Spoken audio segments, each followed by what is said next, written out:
This is History for the Reckoning, a podcast that dives deep into the history that's hard to hear, but critical to understand.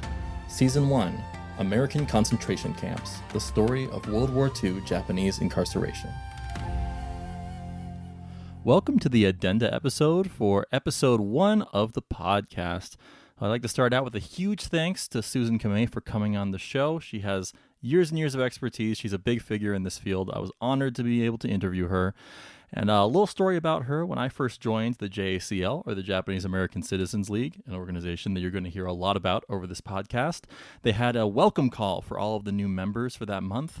And when I came on it, she was on it. She was there introducing the organization, and she was also the voice for at least one of the videos from a video series that JACL has put out, sharing this history as well. So I encourage you to go to the JACL's website and to find it there.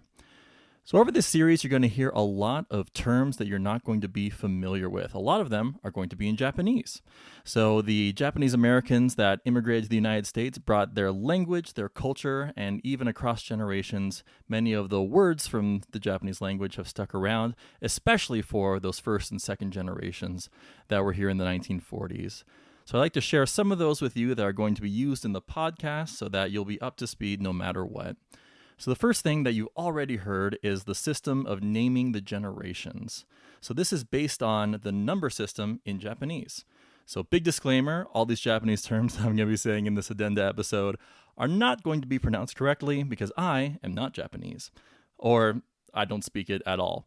So let me give it my best shot and try to explain these as best I can in my terrible accent.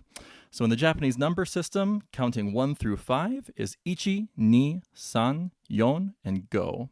And that corresponds with the generations. So if you happen to look up how to count 1 through 5 in Japanese, you'll be able to understand the names of the generations. So our first generation is the Issei.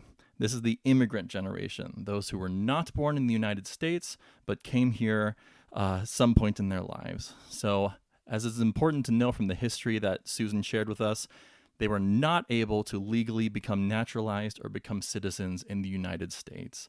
So a lot of their status was seen as aliens, as foreign peoples, people who did not have the same rights and privileges as citizens, and they were often treated as such. Important distinction that they didn't even have the option to become citizens.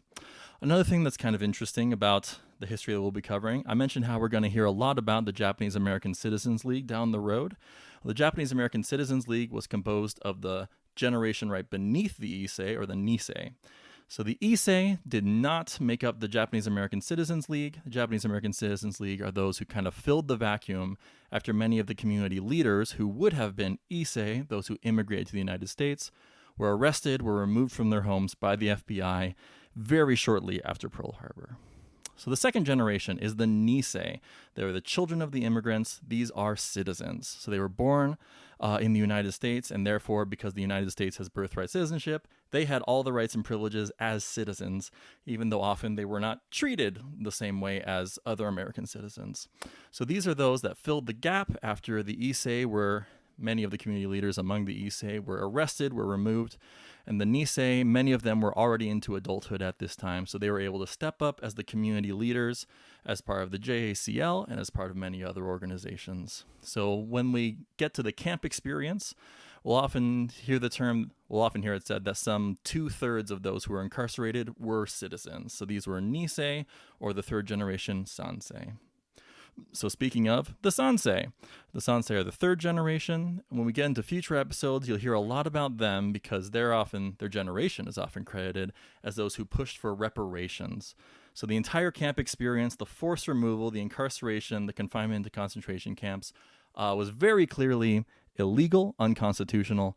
After the war, this reparations campaign was undertaken largely by the Sansei, who had a different cultural outlook than their Nisei parents, and especially their Issei grandparents. It's often said, or many of the stories in these families will talk about how the Issei and Nisei chose not to talk about the camp experience at all after they were able to leave, to go home, to restart their lives.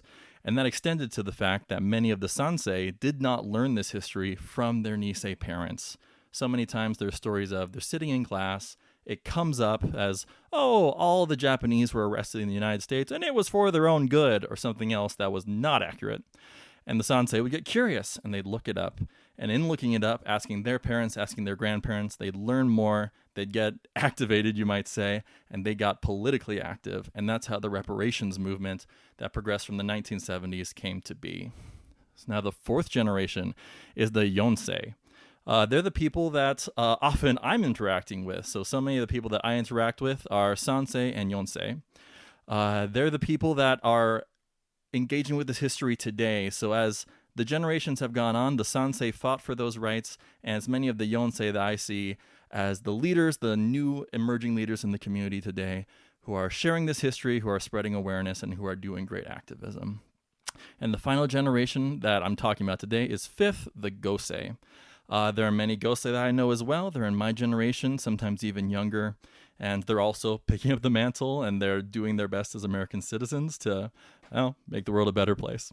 The next Japanese word I'd like to share is Nikkei. So this is a blanket term for all those who are ethnically Japanese that live outside of Japan. So I'm told that it also applies to those who live not in the United States, anywhere in the world, but are not living in Japan. So perhaps in your community, they'll have things that are like Nikkei events. I know in Salt Lake City, we have what are called Nikkei lunches now and then, which is just for all the community that have ancestry from Japan. The next one is Inu, or dog. So you'll hear many of the stories of those who were in the camps and how they interacted with different political ideologies all confined in one place. So there were some people who were thought of, and history will show demonstrably were, reporting on their fellow camp inmates. They were reporting on their activities to the government or to the camp authorities. Many of them were part of the JCL, and sometimes they would be referred to as Inu, or dogs, by those who thought that they were bending to the camp's whims, to the government's whims, were spying on their fellow incarcerees. All right, the next Japanese word is kibe, which is a reference to those who are educated in Japan. A kibe is someone who was born in the United States, but because their parents had the means and felt that it was important that their children had a piece of their culture, learn the Japanese language, or just as a chance to interact with their Japanese family back home for these immigrant parents, they would send their children all the way over to Japan, and so they would be educated in language and manners and customs, so that when they came back, they would know all of these things and have strong ties to the country of their parents' home. These are referred to as the kibe. All right, so the next one are a few just phrases that you might hear just a couple times in the series. Well, I guess this next one is very common. So it's shikata ga nai. So I've often seen it translated as can't be helped. When I'm watching anime, it comes up. If something bad happens, a character might say shikata ga nai, which is just like nothing you can do about it. But even though for me as an outsider in passing, when I hear that phrase and I see it translated, it seems like such a simple thing. It is a deep and residing concept, especially for these Japanese and Japanese Americans who were incarcerated during World War II. So it's this whole philosophy of do not struggle against the things that you cannot change, and embrace the ways in which you can affect good in your life and your community's life in the world. So when they say shikata ga nai, sometimes it can be seen as defeatist, like, oh, the government's locking us up, shikata ga nai, there's nothing we can do about it. But it's also embracing the things that you can do about it. So when these people were incarcerated, often they would improve their surroundings. They would plant gardens. They would beautify their space. They'd make furniture. There was this real sense of the community working together to make it as beautiful as possible, despite these awful circumstances that they felt they couldn't help. All right, so the next term, which I don't think will come up a lot, but Hakujin. This refers to white Americans. So sometimes those in camp would refer to white Americans, and they'd use the Japanese term Hakujin. Next one I want to say is the Shimpo, a word for newspaper. So in the first days after Pearl Harbor, many of those who ran the Shimpo, or newspapers, the Japanese language newspapers especially, were arrested by the FBI. We're going to hear about that in the next episode. But one special Shimpo that I want to talk about is the Rocky Shimpo. So during the incarceration, many people were confined into camps. There were some groups that chose to protest this treatment, this unconstitutional action that the government had taken. One way they might do that is by resisting the draft that would come later. So the government decided we need more soldiers, we can get them from these giant concentration camps where we've locked up all of these people, many of them young, strong men. So they would try to draft Japanese Americans from the camps. And sometimes there are pockets of resistance and organized resistance even, particularly in one of the camps called Heart Mountain in Wyoming. And as that was happening, we're going to share a little bit of that story later, but there was a Shimpo, a newspaper in Japanese, in Colorado, I think it was in Denver, where there was an editor named James Omura who chose to share that story. So as this resistance was happening inside of the camp in Wyoming, James Omura lived in Colorado where people had not been forced to relocate, had not been forced into the concentration camps. So he was free to use his freedom of speech, freedom of the press, to share the story of what was happening in the camp of these people resisting the draft. And it turns out that he was very brave to do so because in the end, all those people who did resist the draft were rounded up, were arrested, were tried and convicted, and James Omura was included with them. So by using his freedom of speech, by using his Shimpo or newspaper, he was spreading the message of resistance, of freedom, and he suffered the same consequences as those who chose to do the actual resisting. The next Japanese term is hokori, which is often translated as pride or dignity. When you listen to oral histories of the camp, sometimes people will mention this as a way of taking their camp experience with a sense of purpose and improvement, similar to some of the concepts that I covered in Shikata Ganai. Every time I hear it, it's like the sense of, despite what's going to happen, we will keep our heads held up high. And I really respect that. And the final Japanese term I'd like to go over is the Kenjinkai, a reference to ancestry, those who are from the same prefectures. So Kenjinkai is when they're in camps. There are all these people brought in from totally different parts of California, Oregon, Washington, all over the West Coast. They might not necessarily be from the same areas. So you'll hear stories within the concentration camps of people from the country now being forced to interact with people from the city, and that being a huge culture clash. But one way that you could find common ground was that maybe you were an Issei and you were literally from Japan, or you were an Issei and you had some experience with your ancestral homeland, the places that your ancestors were from in Japan. And sometimes common ground could be built that way. So that's the Japanese terms I wanted to go over with you. There are a few English terms that I think are important to cover. So throughout this series, you'll hear us often talk about those who lived through the camp experience as survivors. So some people feel like this word is loaded, implies that something really horrible happened, then they made it through. And I would say that's exactly the point, that this was a horrible thing that the government did. And even though many of them who lived through it did not experience physical trauma necessarily, every single one of them experienced the trauma of their community being disintegrated before their eyes, their possessions being torn away, the loss of everything that they had known and being forced into a camp and having to rebuild afterward. Is an absolutely horrible thing. And it's very common in this community to refer to those who lived through it as survivors. So when you see organized events for those who made it through the camps, they'll often say it's for survivors. The next one is that we refer to the entire incarceration of Japanese and Japanese Americans as the incarceration. So sometimes you'll hear that this was the internment of Japanese and Japanese Americans. So I choose to use the word incarceration, as many others do, to give it that connotation of how awful it was, how this was a confinement. They were in gigantic prisons the size of towns sometimes. These people were not allowed to leave. When you say internship, at least in a modern connotation, it kind of gives the feeling of like, oh, this is something that I'm doing to learn skills and to jump into my trade and things like that. And we don't want any of that. I don't want any of that connotation applied to what I see as a horrific mismanagement by the government, a horrific misdeed by our nation. So I refer to it, and as many others do, as the incarceration. And now the biggest hot button English word you're going to hear me using is referring to the camps themselves as concentration camps. I'm doing that deliberately.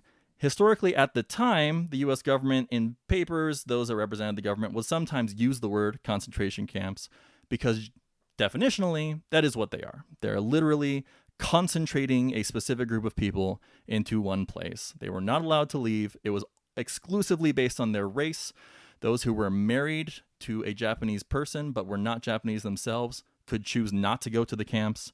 And even those who were little babies in orphanages who happened to be of Japanese ancestry were taken into the camps. All I had to say, entirely based on race, we refer to them as concentration camps. Now, this is not to say that they were remotely similar to the death camps made infamous by the Nazi regime, which were being done at the same time. So oftentimes when we hear the word concentration camp, we exclusively think of those that were run by the Nazis, and those are absolutely unimaginably horrific.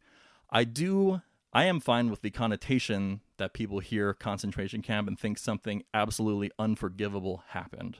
I'm okay with that happening, and definitionally, using the term concentration camp as opposed to internment camp is still accurate. So that's what we're going to be using throughout this series. Okay, I hope that wasn't too heavy for you, and I hope you've learned some of the terms that you're going to hear, the Japanese words, and also the English words that we're going to be using for the rest of the series. So as I close out today, I'd like to share with you another history-based podcast that I've been listening to that I hope you guys can get into too. It's called Cultureful. It's an award-winning narrative interview podcast that bridges global history, world cultures, and family legacy. So I'll tell you about a few of the episodes that I've listened to. It follows a woman who's of like my generation, I'm going to guess she's in her 30s, sharing the story of her family. So our host takes those that she interviews, her guests, through their entire family history, at least a couple generations back.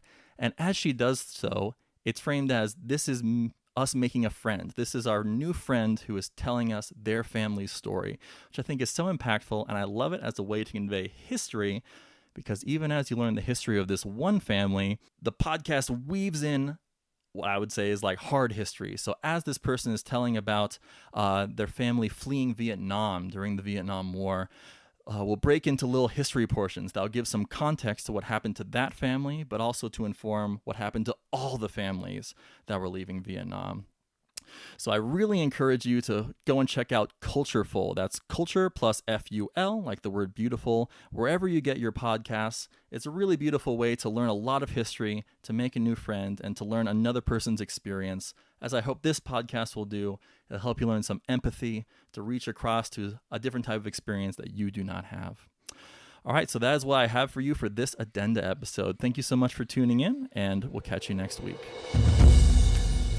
Season 1 of History for the Reckoning is made possible by support from the JACL Mount Olympus chapter, as well as generous financial support from the Takahashi Family Foundation and the JA Community Foundation. The music was produced by Patrick Coffin. If you want to support the show, follow us on Instagram at History for the Reckoning. Sign up for our newsletter at History for the Reckoning on Substack, where you'll also find the show notes for each episode, or support us financially through Patreon at patreon.com/historyforthereckoning.